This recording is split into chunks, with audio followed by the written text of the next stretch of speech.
She was standing on my front porch at 7:30 on a Tuesday evening holding a casserole dish covered in foil.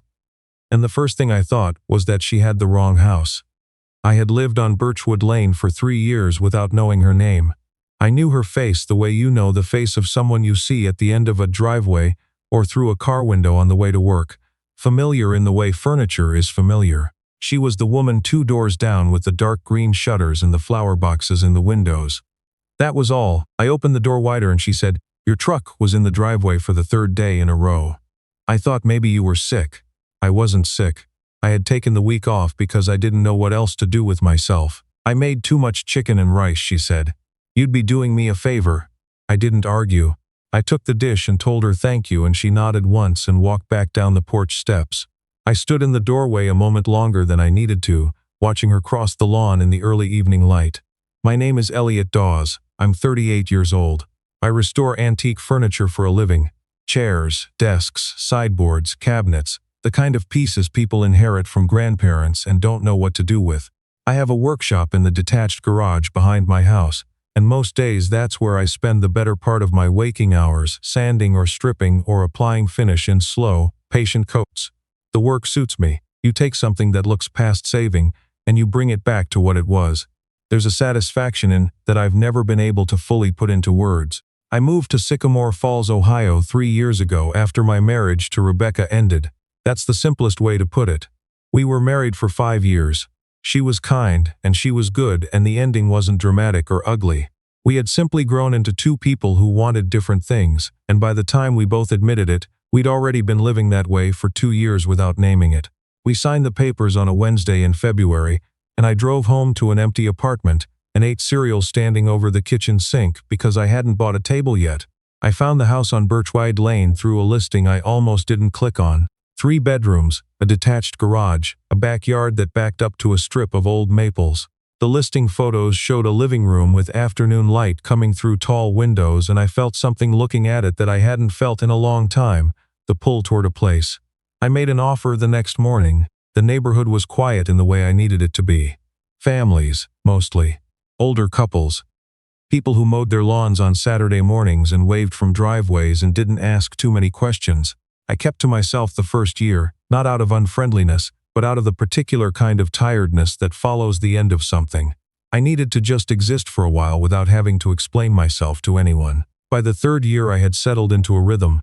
Morning coffee on the back porch, workshop by 8, lunch at my desk, back to work until 4 or 5.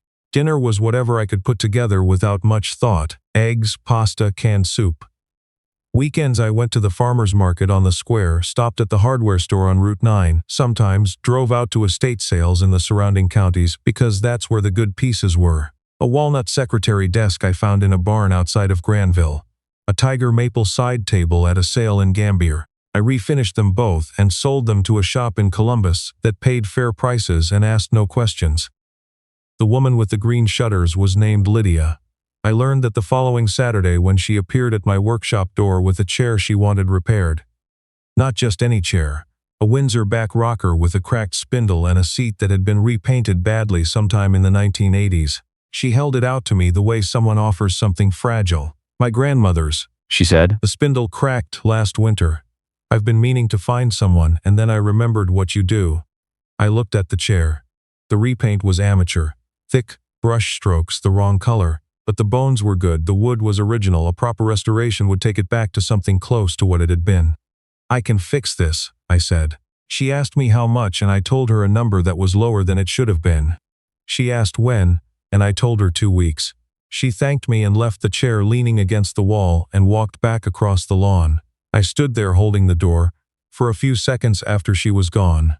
I learned more about Lydia in the weeks that followed, not through conversation, at first, but through the small facts that accumulate around a neighbor. She was a school librarian at the middle school 2 miles away. She drove a silver Honda with a dent in the rear bumper. She kept a garden along her back fence that ran to vegetables in the summer. Tomatoes, beans, a row of herbs she cut with small scissors on Sunday mornings. She had a sister who visited twice that fall, and a mother who called, loud enough that I could hear one side of the conversation from my back porch if the windows were open, which they usually were in September. She had been divorced too. I learned that from Gary, the retired postal worker across the street who knew everything about everyone and was completely incapable of keeping any of it to himself. Her husband had left 3 years ago, Gary told me. Same summer I moved in. Gary said it casually, the way said everything, leaning on his mailbox with his arms crossed. Her ex was a real piece of work, Gary said. Some people you're better off without. I nodded and changed the subject. The chair was ready in 10 days instead of 2 weeks. I refinished the seat properly, stripped the bad paint down to the original wood, matched the spindle from a piece of ash I had in stock. When it was done, it looked the way it would have looked when her grandmother first sat in it. I carried it across the lawn myself and knocked. Lydia opened the door and saw the chair and didn't say anything for a moment. Just looked at it, with her hands folded in front of her. That's what it's supposed to look like, she finally said. That's what it was, I said. I just got it back there. She asked me to come in and have coffee and I said yes before I had finished deciding. Her kitchen was small and organized in the way that means someone knows exactly where everything is without having to look. 2 plants on the windowsill above the sink. A calendar on the wall with things written in different colors. She made pour-over coffee with a precision that told me she cared about it, and she set the cup in front of me on a ceramic coaster painted with small blue flowers. We talked for 40 minutes. I don't remember deciding to stay that long. We talked about the chair and about her grandmother, who had lived in eastern Tennessee and kept a garden larger than most yards, and made everything from scratch. We talked about wood, and about what makes a piece worth restoring versus worth letting go. Lydia had opinions about this that surprised me, thoughtful ones, grounded ones, the kind that come from actually having thought about something, rather than from trying to sound interesting. When I finally stood up to leave, she walked me to the door and said, "Thank you for the chair, and for the casserole dish back." I had left it on her porch 3 days after she brought it over, washed with a handwritten note that said, "This was good, thank you." It was the least I could do, I said. She smiled, small, quick, real. I walked back across the lawn and went straight to the workshop and stood at my bench without picking anything up. Outside the window, the light was doing something warm and sideways through the maples, and I was aware, for the first time in a long time, of wanting the day to not yet be over. Things between 20 settles into something regular without either of us naming it. She would stop by the workshop sometimes on her way back from the school, still in her work clothes, to see what I was working on. I would bring things over. A pot of soup I'd made more of than I needed, a bag of apples from the orchard stand on Route 9.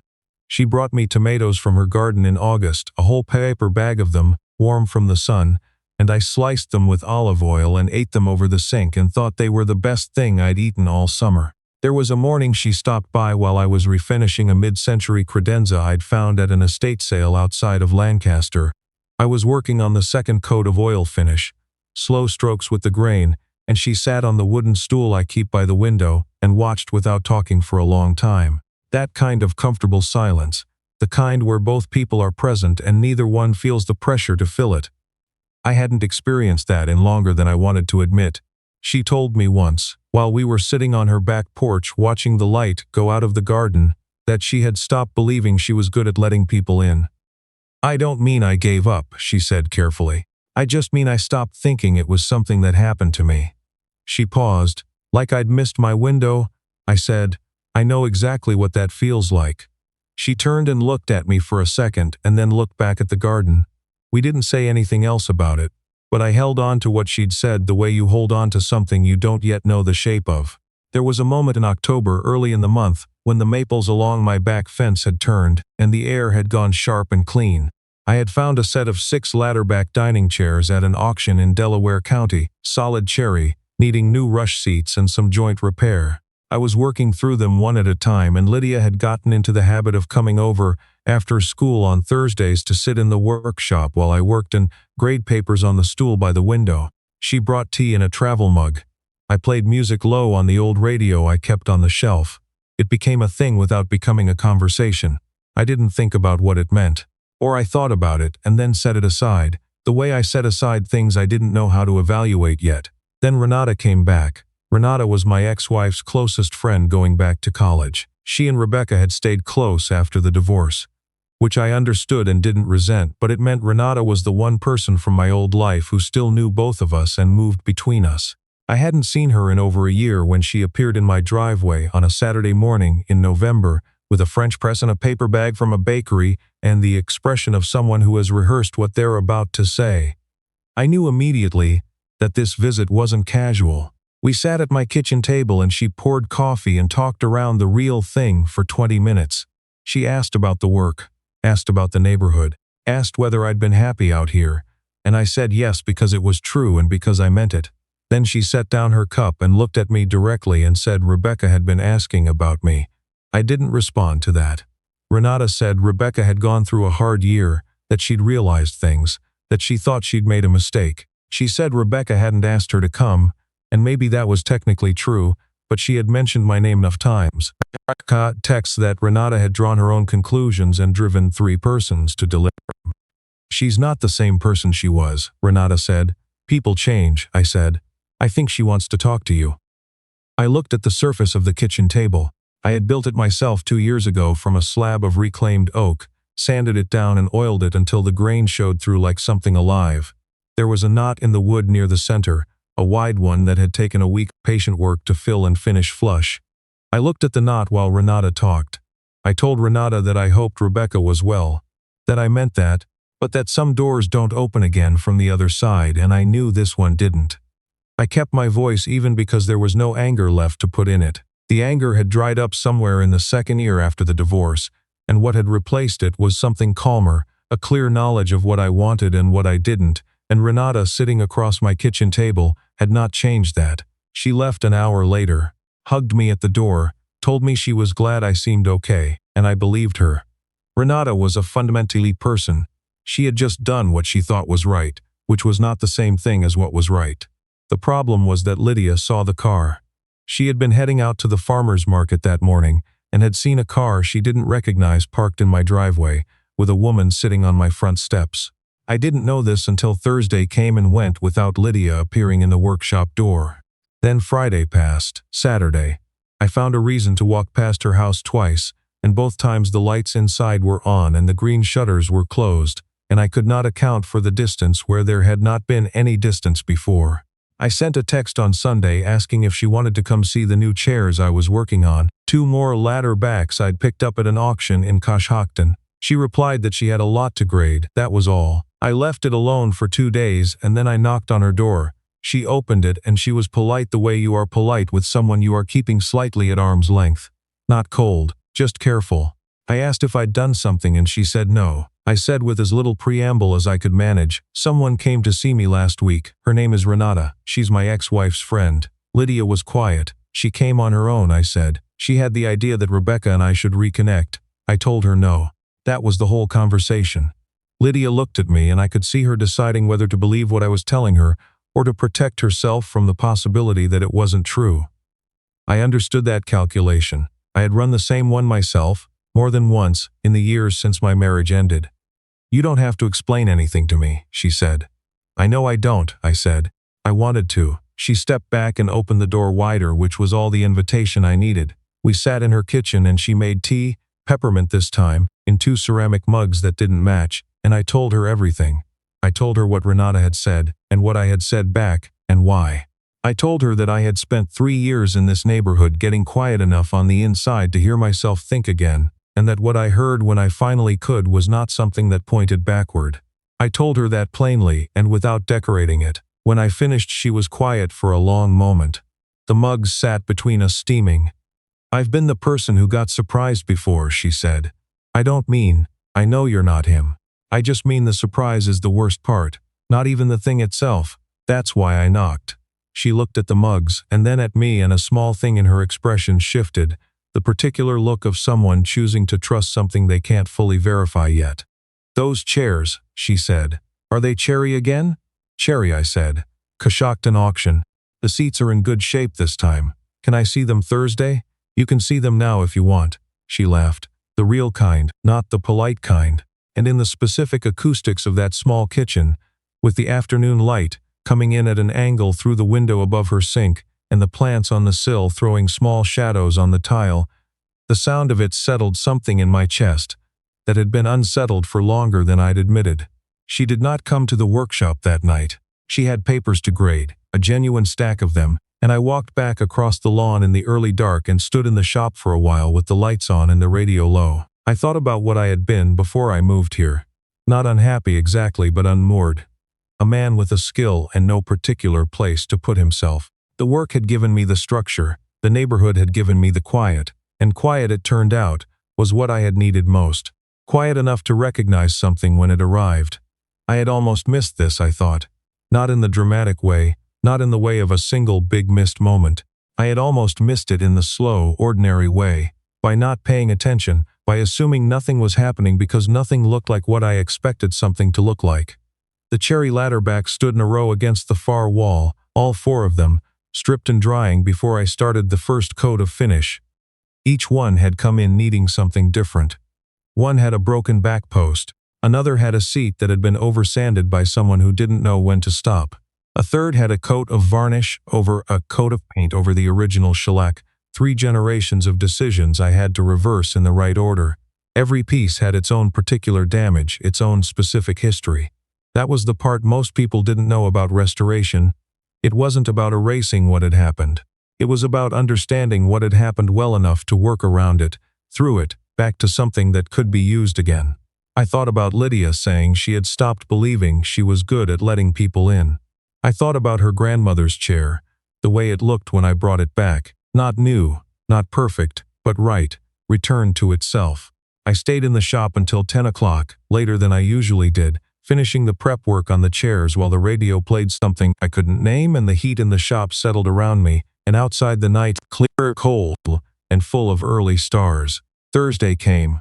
She knocked at the workshop door at 4:30, still in her school clothes, travel mug in hand. I had all 4 chairs ready by then, first coat applied, standing in a row drying. She walked down the row slowly, looking at each one. She touched the back rail of the 4th chair lightly, one finger running along the joint where I'd reinforced the tenon. "You do this one at a time," she said. "You have to," I said. "You can't rush the finish." She turned and looked at me and said, "I know." A small pause. "I'm not talking about the chairs." I looked at her. She was holding her mug in both hands, and the afternoon light was coming through the side window at that angle it only reaches in November, low and almost horizontal, and it caught the side of her face, and I thought, here is a person who pays careful attention to things, who grows tomatoes along a back fence and cuts herbs with small scissors and carries her grandmother's chair across a lawn to find someone who can make it right.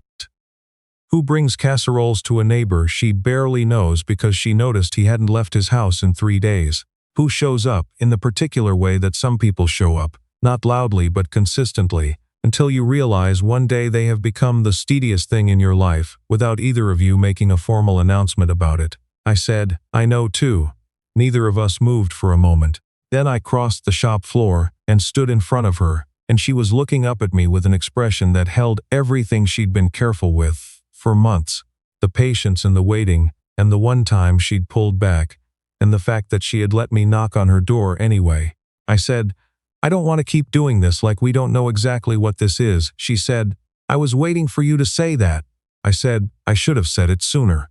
She laughed again, that same real laugh, and set her travel mug on my workbench, and that was the beginning of something that had already, quietly, been underway for longer than I'd understood. We stayed in the workshop until the light was gone, talking the way we had learned to talk, without hurry, without performance, and then I walked her across the dark lawn to her door, and she stood in the light from her porch for a moment before she went in. Neither of us said something big. She just looked at me with that look, the one that meant she knew exactly where this was. And she went inside and the door clicked shut, and I walked back across the lawn in the cold, and went into my kitchen and sat down at my oak table, and put both hands flat on the surface of it. The knot in the wood caught the light from the overhead fixture. The whole table seemed more solid than usual, though nothing about it had changed. 2 weeks later she started leaving a tea mug in my workshop. Just one, on the shelf by the radio, always the same one. Blue ceramic, no handle on one side from a chip she'd glued back but couldn't make invisible. She didn't ask if it was okay to leave it there. She just left it, and I moved my sanding block to a different shelf to make room for it, and neither of us said anything about that either. Her grandmother's chair lives in my living room now. Lydia brought it over 6 months after I restored it, carried it across the lawn herself and set it by the window in the afternoon light. "It should be in a room where someone uses it," she said. I asked her if she was sure. She said, "I'll know where it is." I understood what she meant. Not that she was giving it away, that she was putting it somewhere she'd planned to be. The casserole dish sits in my cabinet between two others now. Hers originally, brought back empty and washed and returned again and again in both directions, until there's no sensible way to say which dishes belong to which house anymore. Last fall I made new rush seats for a set of antique chairs commissioned by a woman in Columbus who'd inherited them from an aunt. 8 chairs, each one taking the better part of a week. I worked through them in the evenings after dinner, out in the shop with the heat running low and the radio on, while Lydia sat on the stool by the window reading, sometimes reading aloud something she thought I'd like, a passage from book she was recommending to a student, a recipe she was considering. Once an entire chapter of something funny that neither of us could get through without stopping. I don't know the exact moment things became what they are. That's not how it works, I've learned. There isn't a single frame you can point to and say, "There, that's the one where everything changed." There's just the accumulation of ordinary evenings, the mug on the shelf, the chair by the window, the way she says my name like it's something she's used to saying. She told me once, on the back porch in early spring with coffee and the garden coming back in after winter, that she had spent a long time believing that whatever came next in her life would have to find her through some grand gesture, some obvious arrival that she couldn't miss. Instead, she said, and she looked at the row of raised beds where the seedlings were just starting to show, "It was just someone with my grandmother's chair." I said, "And a casserole dish." She said, "And a casserole dish." She reached across and put her hand over mine where it rested on the arm of the chair, light and certain, the same way she does everything. Without announcement, without asking for acknowledgement, just quietly, and with complete intention. I turned my hand over and held hers. Some things don't announce themselves. They don't arrive with the obvious timing you were bracing for, or the clear signal you were waiting to recognize. They arrive in the shape of a neighbor you've known for 3 years and never really looked at, standing on your porch on a Tuesday evening with a casserole dish and the simplest possible explanation: too much to eat alone. Has someone ever shown up in your life as something small? A casserole dish, a simple knock on the door, when they turned out to be something that changed everything? Is there someone you've been living alongside close enough to wave to that you haven't actually let yourself see yet? Leave a comment below. I read every single one. And if this story stayed with you, hit the like button and share it with someone who deserves to hear it. Subscribe to his quiet stories so you don't miss what comes next.